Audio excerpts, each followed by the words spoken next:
안녕하세요. 저는 작년 새로운 출발을 한 30대 후반 여자입니다.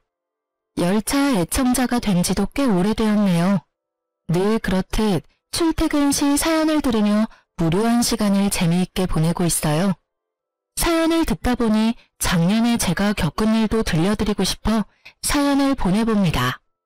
남편과 저는 소개팅으로 만나 새싹이 돋아나던 봄의 연인으로 발전했어요.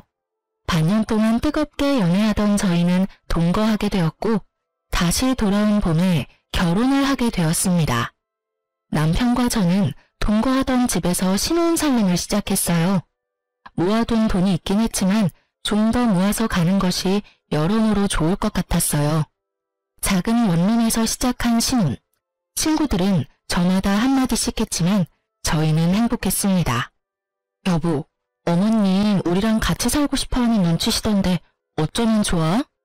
한두 번도 아니고 모른 척해. 우리 엄마 시원시엄마 아니야. 같이 살면 당신이 많이 힘들 거야. 그래도 될까? 그럼 정 안 되면 내가 나설 테니 너무 걱정하지 마. 하여튼 합가는 없어. 난 당신 고생시킬 생각도 없고 두 여자 사이로 등 터질 생각도 없거든. 그럼 당신만 믿는다? 그래, 나만 믿어. 조금 많이 드센 어머님에게서 든든한 방패막이 되어주는 남편과 함께라면 원룸이 아니라 서울역에서 노숙을 해도 행복할 것 같았어요. 하지만 저에 대한 어머님의 집착은 심해졌고 저는 지쳐갔어요. 그 사이에서 남편 역시 힘들어지고 있었고요. 여러 가지의 문제가 있었지만 그중 가장 힘든 것이 연락이었어요. 어머님은 제가 적어도 하루에 한 번은 전화하길 원하셨고 저는 알겠다고 대답하며 그만큼 자주 연락하길 바란다는 말이겠지 하고 대수롭지 않게 생각했어요.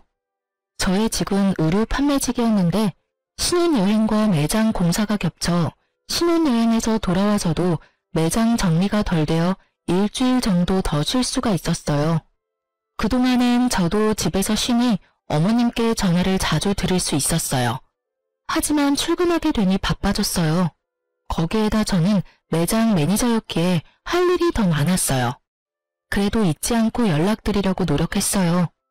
남편이 5살 때 남편의 부모님은 이혼하셨고 어머님은 어린 남편을 혼자 키우느라 고생을 많이 하셨다고 들었던 터라 더 노력했어요. 하지만 새 단장을 한 매장은 일이 넘쳐났고 저는 일에 치여 연락드리는 것을 깜빡하고야 말았어요.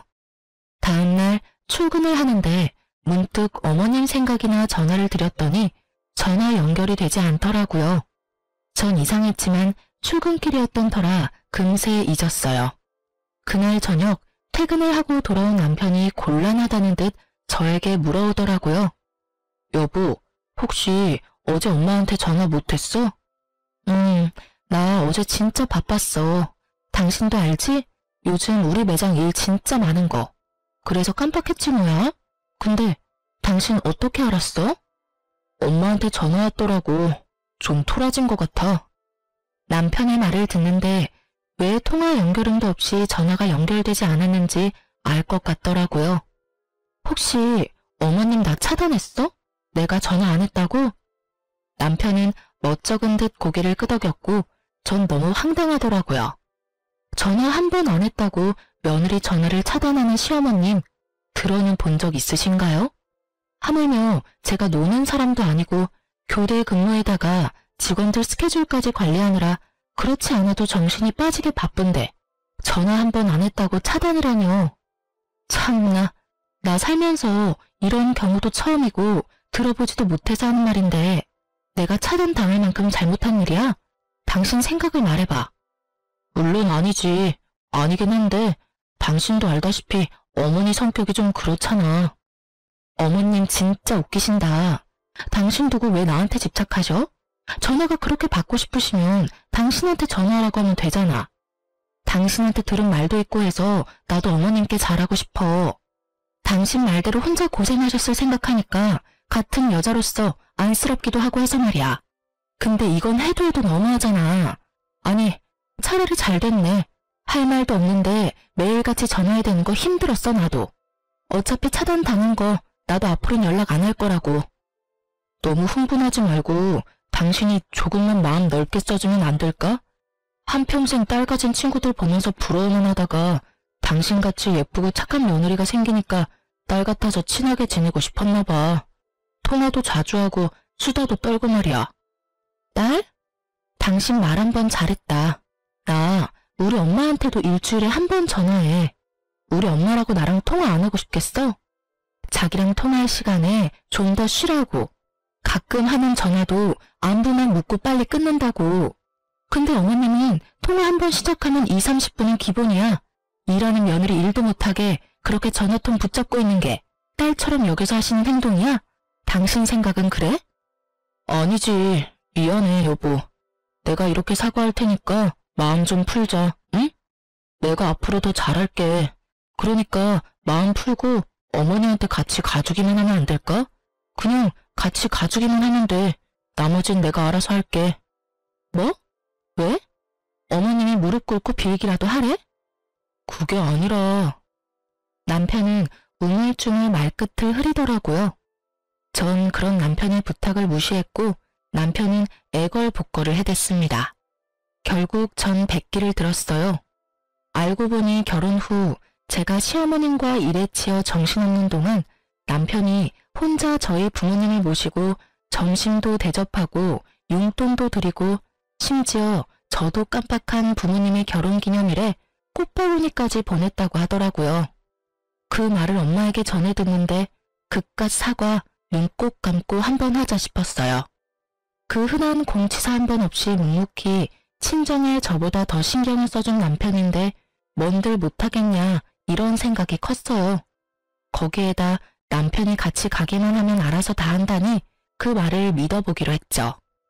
전 주말에 연차를 내고 시댁으로 향했어요. 어머니, 저희 왔어요. 이 사람 원래 주말엔 못 쉬는데 오늘 어머니한테 온다고 연차까지 썼어요. 요즘 이런 며느리가 어디 있어? 그렇지 않아요, 어머니? 남편이 너스레를 떨며 분위기를 풀어보려 했지만 어머님은 눈길도 주지 않더라고요.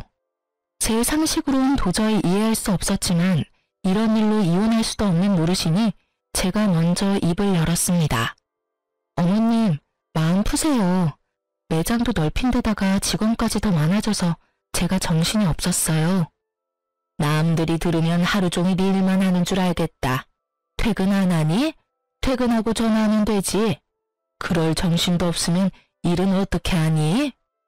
어머니, 이 사람 퇴근하고 집에 와서도 저 저녁 차려주고 바로 일한다고 바빠요. 어제도 여기 온다고 새벽까지 일 마무리하고 아침 일찍 매장 들려서 정리해놓고 왔다고요. 어이구 참, 세상 일은 너 혼자 다 하는구나. 그래봤자 쥐꼬리 같은 월급 받으면서. 쥐꼬리라뇨. 이 사람이 저보다 더 많이 벌어요 이제. 뭐? 그깟 옷가게에서 그렇게나 번다는 말이야?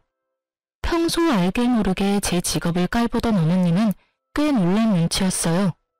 그런 어머님의 분위기를 읽은 남편은 이때다 싶은지 쉬지 않고 말을 쏟아냈어요. 그깟이 아니에요. 그래도 이름 있는 브랜드라고요. 그것도 그렇고 이 사람 그냥 직원이 아니라 매니저, 그러니까 관리직 같은 거라 성과 보수도 있어서 어떤 달은 저보다 더 벌 때도 있어요. 그러니까 그만 마음 푸시고 이해 좀 해주세요. 이 작은 몸으로 주말에도 못 쉬고 이러는데 얼마나 힘들겠어요. 이 사람 계속 잠도 못 자고 해서 이틀에 한 번씩 코피까지 쏟는다고요. 그렇게나 바빠? 너 그러다 몸 다 상하겠다. 너희 밥은 먹었니? 사실 코피까지 쏟진 않았는데 목에 핏대까지 세워대며 말하는 남편을 보며 어머님은 마음이 풀리셨는지 밥까지 차려주시더라고요. 물론 차단도 푸셨고요. 그리고 앞으로 바쁘면 굳이 하루에 한 번씩 연락하지 않아도 된다는 말까지 들었어요. 중간 역할을 톡톡히 해준 남편이 얼마나 듬직하던지. 다른 건 몰라도 남편 복은 있다고 생각했었어요. 앞으로 남편 새끼가 제 뒤통수를 어떻게 칠지 상상도 못하고요. 하여튼 좋은 분위기에서 시댁 방문은 마무리가 되었고 전 이제 이런 일로 사람 피곤하게 만들 일은 없겠지 하고 안심했어요. 하지만 시어머님은 상식 밖의 사람이었고 제가 연락을 드리지 않으니 어머님이 전화를 해대기 시작하더라고요. 바빠서 전화를 받지 않으면 받을 때까지 하는 어머님. 점점 심해지는 어머님의 선 넘는 전화에 전 지쳐갔고 예민해지고 있었어요. 당연히 이래도 지장이 생겼어요. 한 번 시작하면 끝날 생각이 없으신 어머님과 부재중. 본사에서 오는 연락을 놓치는 일은 다반사였고 항상 미소가 얼굴에 장착되어야 하는 제 얼굴엔 스트레스로 인해 미소 따윈 지어지지 않는 지 오래였어요. 일이 이렇게 되니 더는 참아선 안 되겠더라고요. 그래서 전 남편을 붙잡고 얘기를 했어요. 여보, 나 진짜 미치겠어, 어머님 때문에. 또 왜? 본론은 시작도 안 했는데 남편도 지긋지긋한지 말에 날이 서 있더라고요. 저는 그런 남편의 모습에 더욱 화가 치솟았습니다. 또 왜? 몰라서 물어?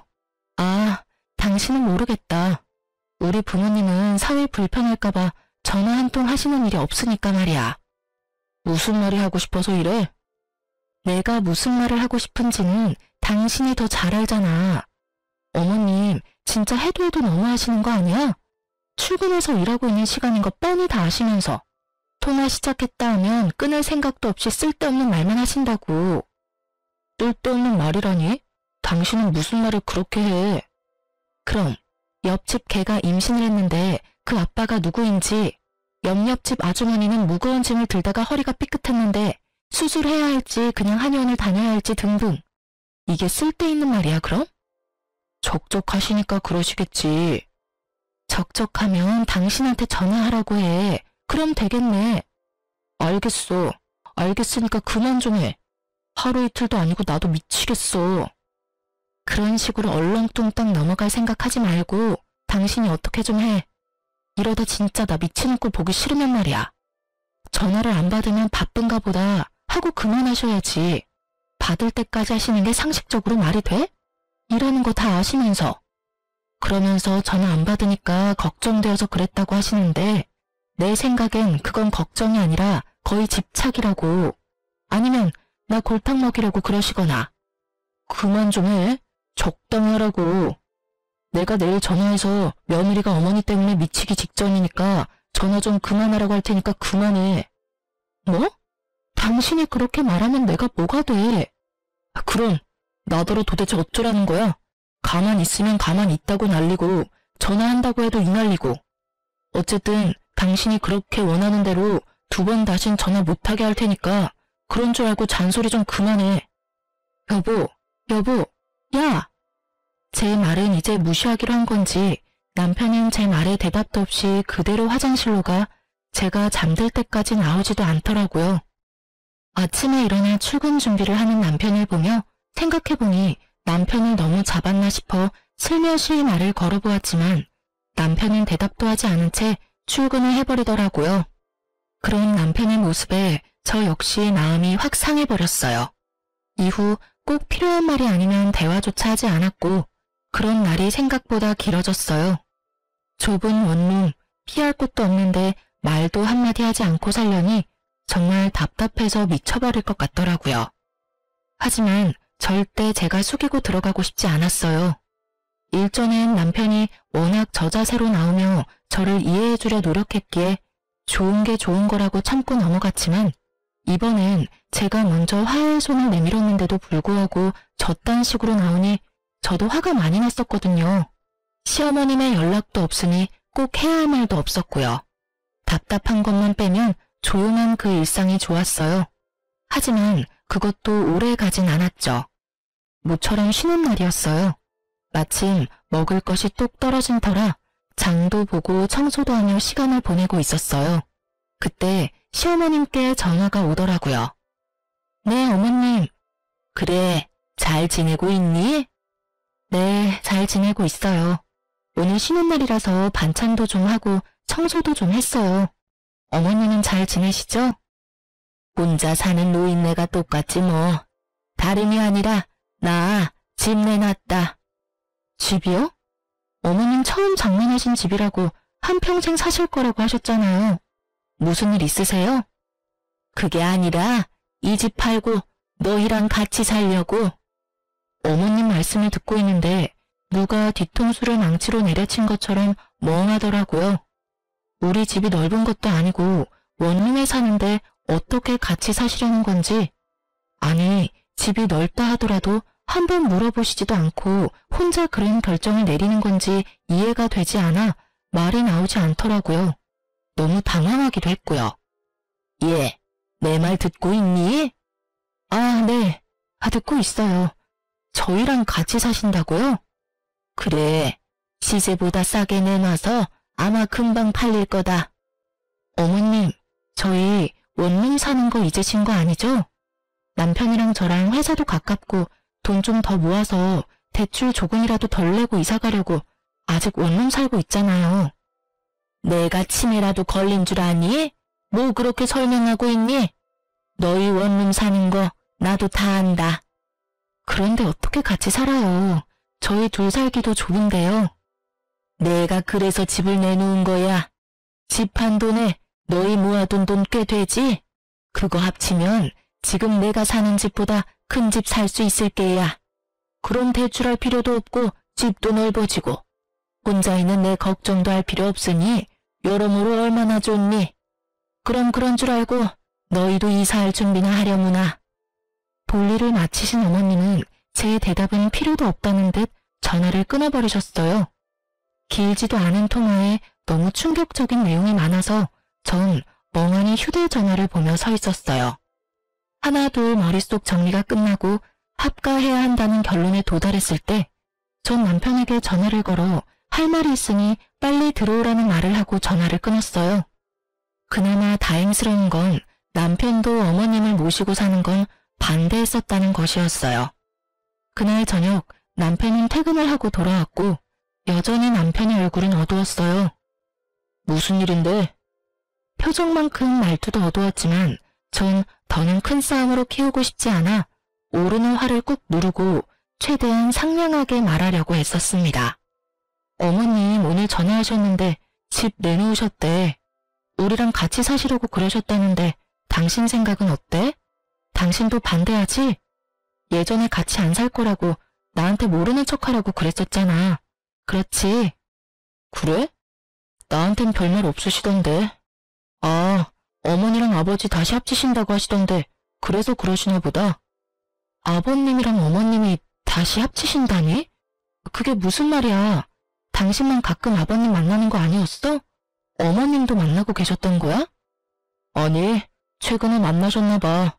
아버지가 어머니한테 연락했는데 어머니도 나 장가가고 적적하셨는지 가끔 만나시다가 다시 합치기로 하셨나 봐. 아버지 몸도 요즘 안 좋으셔서 어머니도 걱정되셨겠지 뭐. 여러모로 잘된 일이지. 새로 추가된 사실에 저도 모르게 언성이 올라갔어요. 여러모로 잘된 일? 당신 진짜 그렇게 생각해? 그럼 두 분이 오순도순 같이 사시면 되지. 우리까지 왜 같이 살재?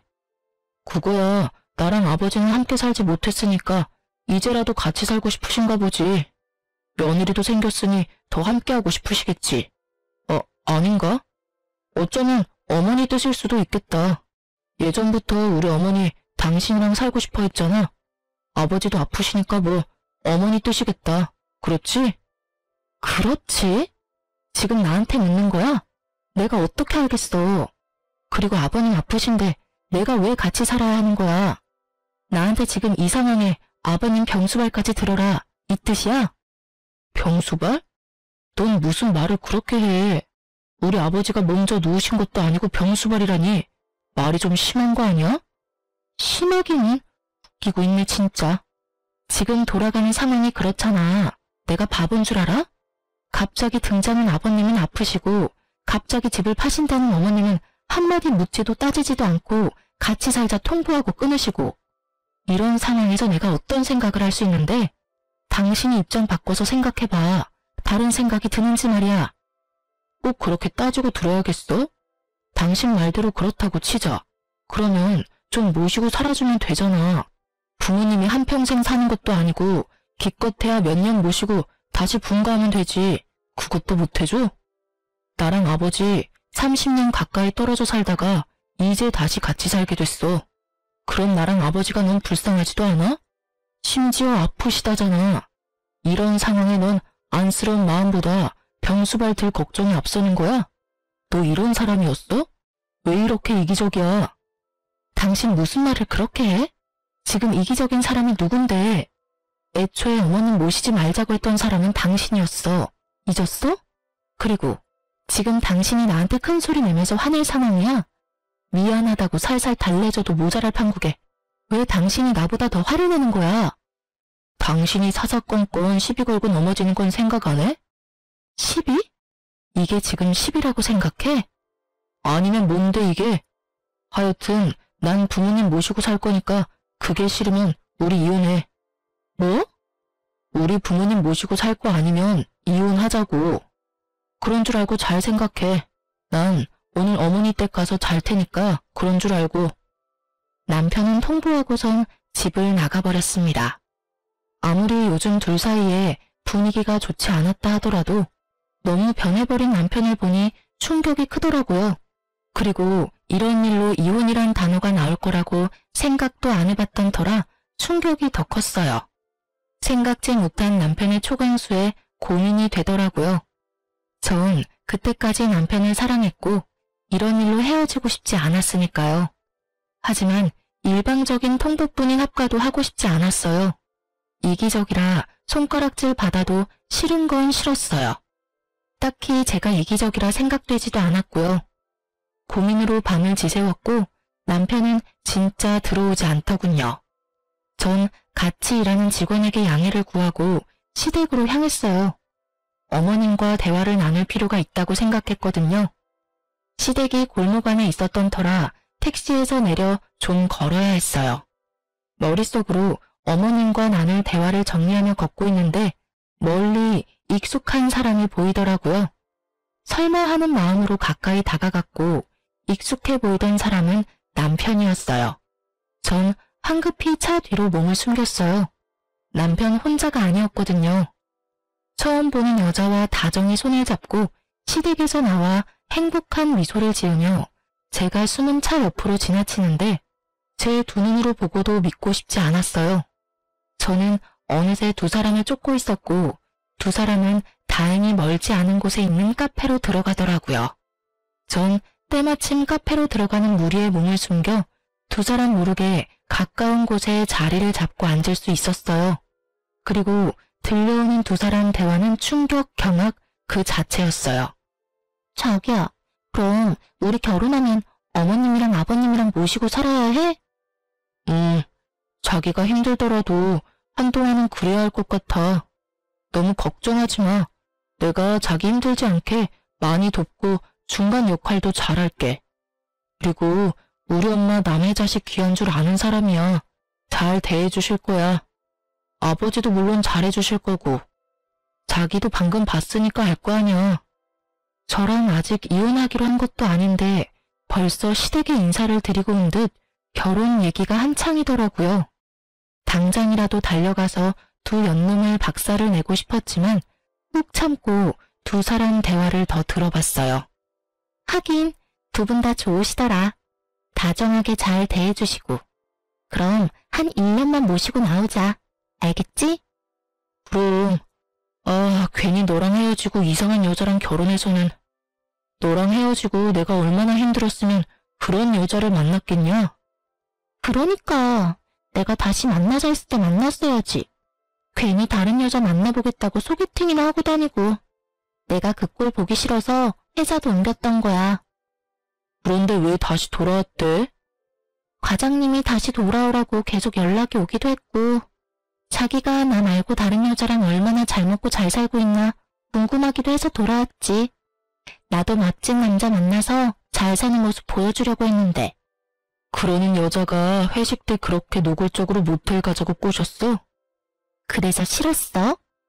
싫긴. 자기가 그러지 않았으면 내가 꼬셨을 건데? 서로 얼마나 좋아 죽는지 남편 새끼와 상간녀는 찰싹 붙어서 떨어지질 않더라고요. 주변 눈치도 안 보고 대놓고 하는 애정 행각에 지나가는 사람들의 수군거리는 소리가 끊이질 않았죠. 결국 두 사람에게 카페 직원이 가서 한 소리를 하고 나서야 멈춘 듯 했어요. 저기 손님, 여기서 이러시면 안 됩니다. 다른 손님들이 불편하다고 하세요. 네? 네. 아이, 쪽팔려. 그러게, 그만하라고 했잖아. 멈출 수 없는 걸 어쩌겠어. 으이그. 그래서 이혼은 언제 할 수 있는 거야? 그 여자가 순순히 해줄까? 해줄 거야. 독한 년이라 절대 부모님 모신다고 할 리 없다고. 어제도 얼마나 따지고 드는지 내가 왜 그딴 년이랑 결혼했나 모르겠어. 으이그, 앞으로 나한테 잘해. 알겠어? 나 같은 여자가 또 있는 줄 알아? 알겠어. 두말하는 잔소리지. 그래요. 두 사람은 남편이라는 새끼가 절 만나기 전 헤어졌다가 상간녀가 회사로 돌아오면서 만나기 시작했더라고요. 어느 날부터 회사 회식이 잦더니 다 이유가 있었더라고요. 갑자기 태도를 바꿔 이혼하자고 소리치던 이유도요. 불륜이 부끄럽지도 않은지 큰 소리로 잘도 짓거려준 덕분에 힘들이지 않고 상황 파악은 되었지만 앞으로 어떻게 해야 할지, 어떻게 하면 이 난관을 헤쳐나갈 수 있을지 아무 생각도 나지 않았어요.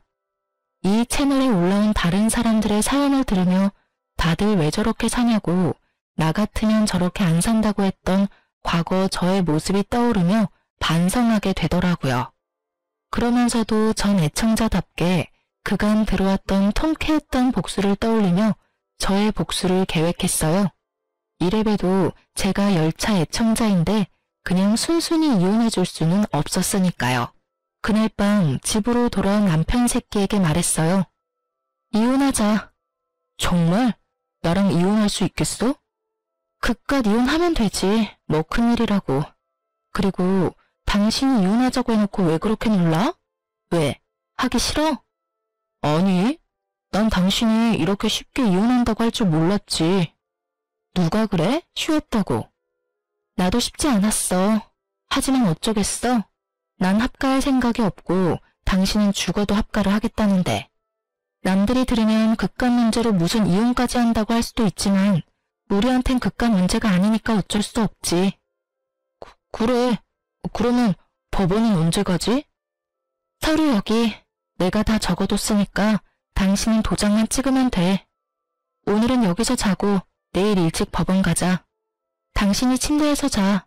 난 일이 바빠서 오늘도 밤새야 할 것 같아. 알겠어. 아, 그리고 이거 기억하지? 남편은 제 손에 들린 종이 한 장을 보더니 얼굴이 새파랗게 변하더군요. 이거 그냥 장난 같은 거였잖아. 장난? 넌 5천만 원이 장난이야? 남편은 저와 결혼한 지 얼마 되지 않았을 때 비트코인으로 돈을 날렸고 제가 그걸 메꿔준 적이 있었어요. 그땐 장난처럼 썼던 각서 한 장이 이렇게 쓰일지 몰랐지만 결과적으로는 천만다행이지 뭐예요. 여기 이런 내용이 있어. 만약 우리가 이혼하게 될 시 을은 갑에게 빌렸던 5천만 원을 일시불로 상환하고 이자 역시 일시불로 상환한다. 이자는 이금융 최고 이자로 계산하고 기간은 빌려준 시점부터 돈을 완납하는 시점까지로 한다. 그러니까 잘 계산해서 통장으로 입금해. 내일까지 입금 안 되면 고소할 테니까 그렇게 알고. 그러면 먼저 자. 난 씻고 일할 테니까. 전 혹시나 개거품 물고 달려들 수도 있는 남편을 피해 화장실로 대피했고 밖에서 어떤 소리가 들려와도 절대 나가지 않았어요. 몇 시간이나 흘렀을까요? 어떤 인기척도 들리지 않아 나가보았더니 속편히 자고 있더라고요. 그런 남편 새끼의 휴대전화를 뒤져보았어요.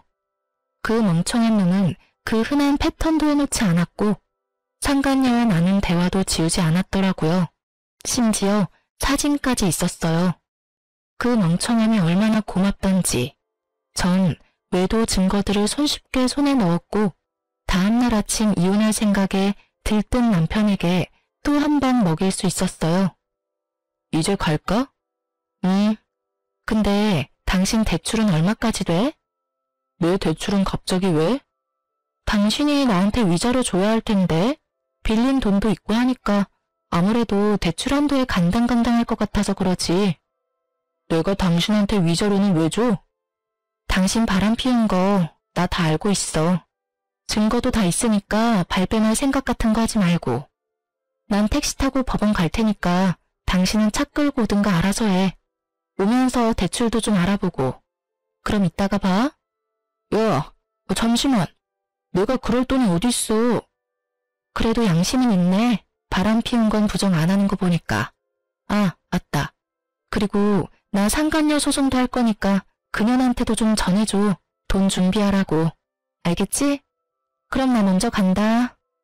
제 뒤통수에 대고 욕을 어찌나 하는지. 그 욕을 다 들으면서 집에서 나오는데 화는커녕 웃음이 터져나왔어요. 어찌나 통쾌하던지. 여기서 복수가 끝이냐고요? 그럴 리가요. 제가 여기 애청자인데 이깟 위자료 좀 뜯어냈다고 통쾌하겠으며 복수가 될까요? 제 복수는 이제부터 시작이었어요. 저의 계획대로 이혼은 잘 진행되었고 빌려주었던 돈과 더불어 위자료도 다 받았어요. 돈을 뜯긴 상간녀는 아직도 정신을 못 차리고 전 남편과 결혼하더라고요. 그 한치 앞도 보지 못하고 사랑 타령이나 해대는 것이 얼마나 고맙던지 눈물이 다 나더라고요. 빚쟁이 남편의 집착이 광층에 가까운 심호에 몸 아픈 시부까지. 지옥으로 가는 KTX를 탄 상간녀의 앞날은 보지 않아도 뻔했어요. 전 서두르지 않고 때를 기다렸습니다.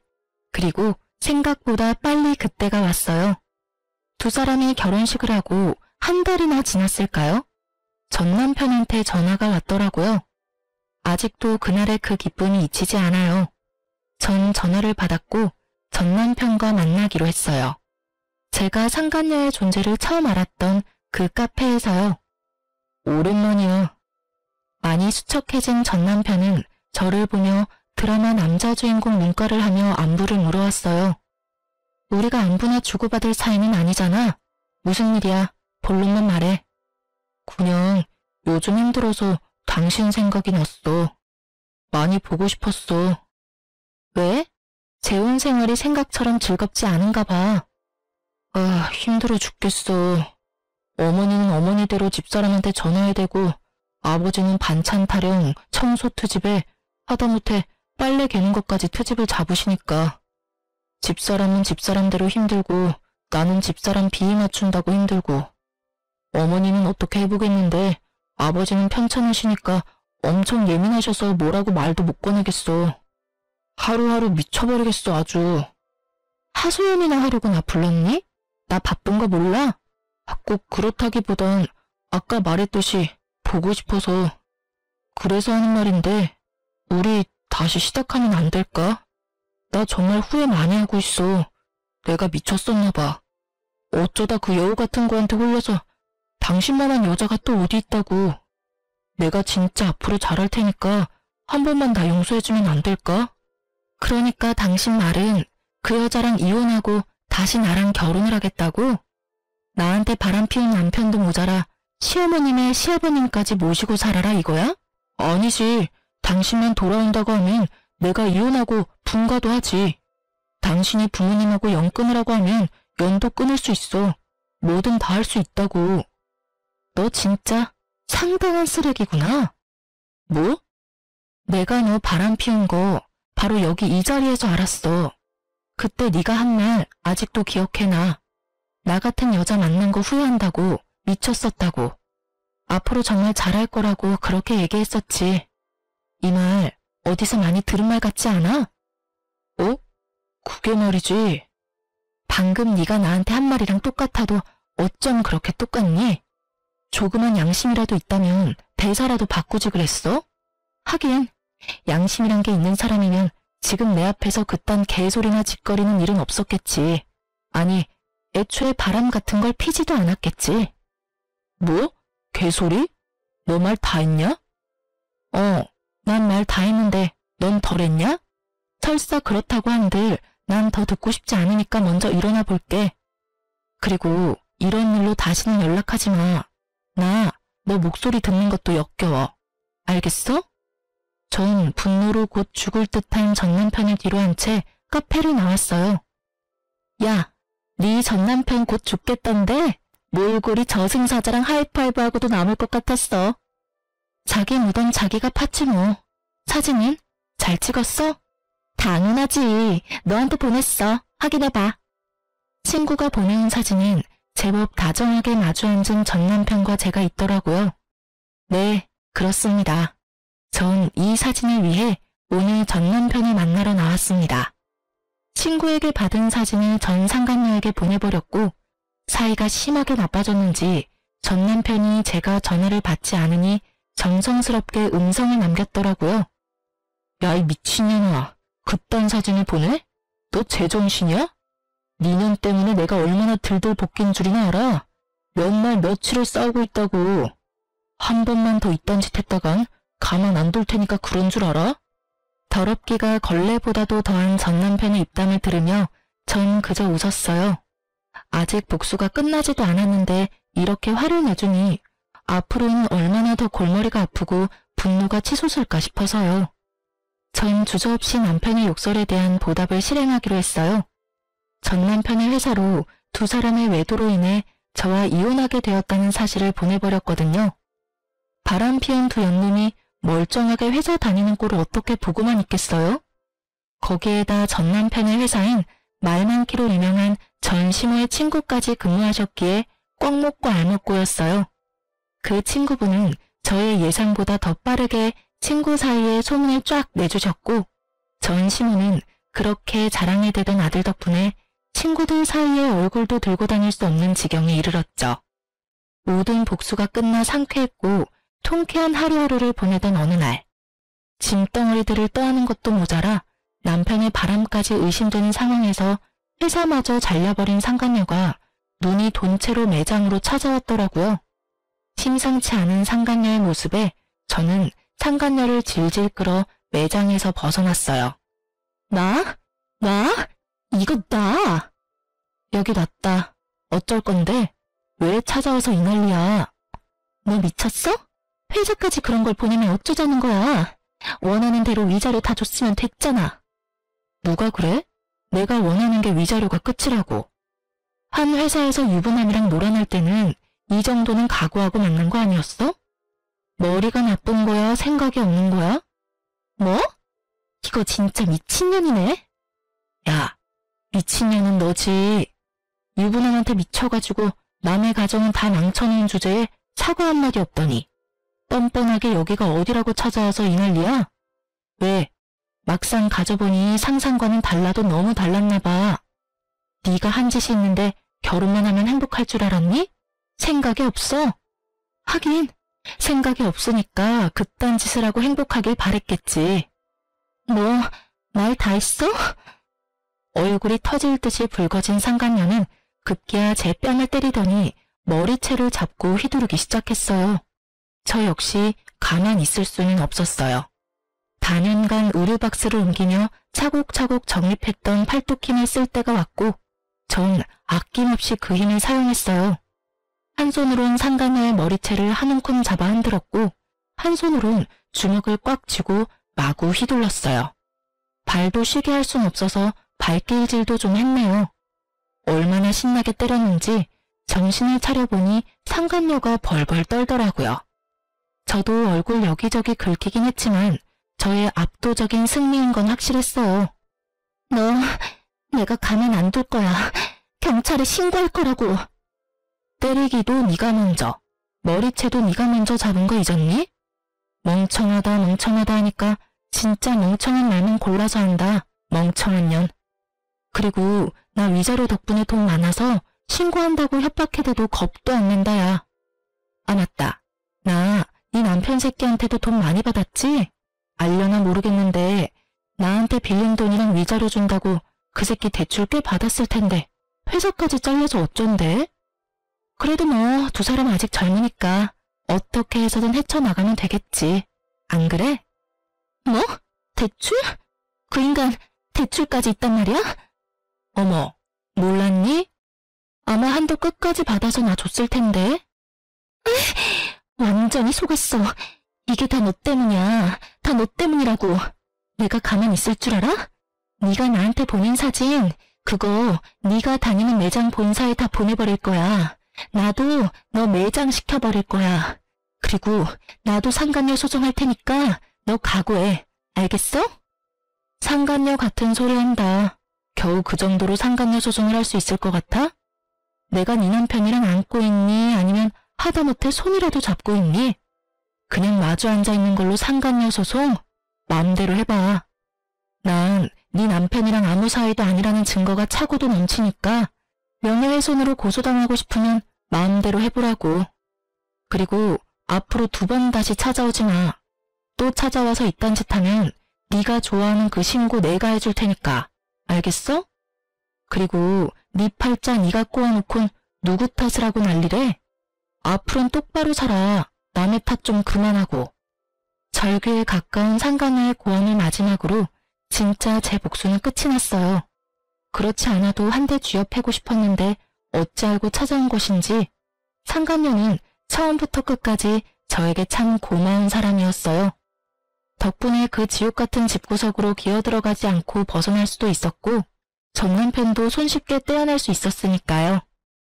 꼴에 자존심만 센 남편은 여기서 들은 사연처럼 저를 찾아와서 빌거나 그러진 않더라고요. 혹시나 찾아오면 얼굴에 물도 쏟아주고 따기도 한 대 날리려고 했거든요. 물에 홀딱 젖은 그 꼴을 못 봐서 아쉬웠는데 전 남편은 더 비참한 꼴로 살고 있더라고요. 얼마나 더 저에게 통쾌함을 주려고 전 시무가 친절하게 연락을 해주더라고요. 자기 아들이 얼마나 비참한 꼴이 되었는지 알려주시더라고요. 이 나쁜 년아, 너 때문에 내 아들이 어떻게 됐는지 알아? 제가 어떻게 알겠어요. 전 이혼했는데요. 너 같은 년 때문에 내 아들이 알코올 중독자가 됐다고. 그 잘났던 내 아들이 네 년 때문에 또 이혼당하고 취업은커녕 집구석에서 온종일 술만 퍼마시고 있다. 이제 속이 후련하니? 꼭 이렇게까지 했어야만 했어? 제가 했으면 뭘 얼마나 했다고 그러세요. 저도 저 나름대로 자제라는 걸 했다고요. 뭐? 자제? 회사로 불륜 증거까지 다 뿌려서 우리 아들 회사도 잘리게 만든 주제에 자제? 네, 자제요. 아줌마 아들이 미쳐버렸는지 저한테 입에 담지도 못할 쌍욕을 음성사서함에 남겨뒀더라고요. 휴대폰 들고 경찰서 가서 확 신고해버릴까 하다가 그간 살았던 정도 있어서 참아줬네요. 이 정도면 크게 자질한 걸 한 것 같은데 아줌마 생각은 어떠세요? 뭐? 아줌마? 이 인연이 드디어 미쳤구나. 그럼 이혼한 마당에 제가 예전처럼 어머님이라고 상냥하게 불러드릴 줄 아셨어요? 지금 제가 존댓말로 아줌마라고 하는 것도 저한테 고마운 줄 아세요, 아줌마. 뭐? 이 인연이 진짜. 너 지금 어디야? 내가 당장 찾아가서 이년 머리채를 다 뽑아줄 테니. 아, 그냥 제가 가드리죠 뭐.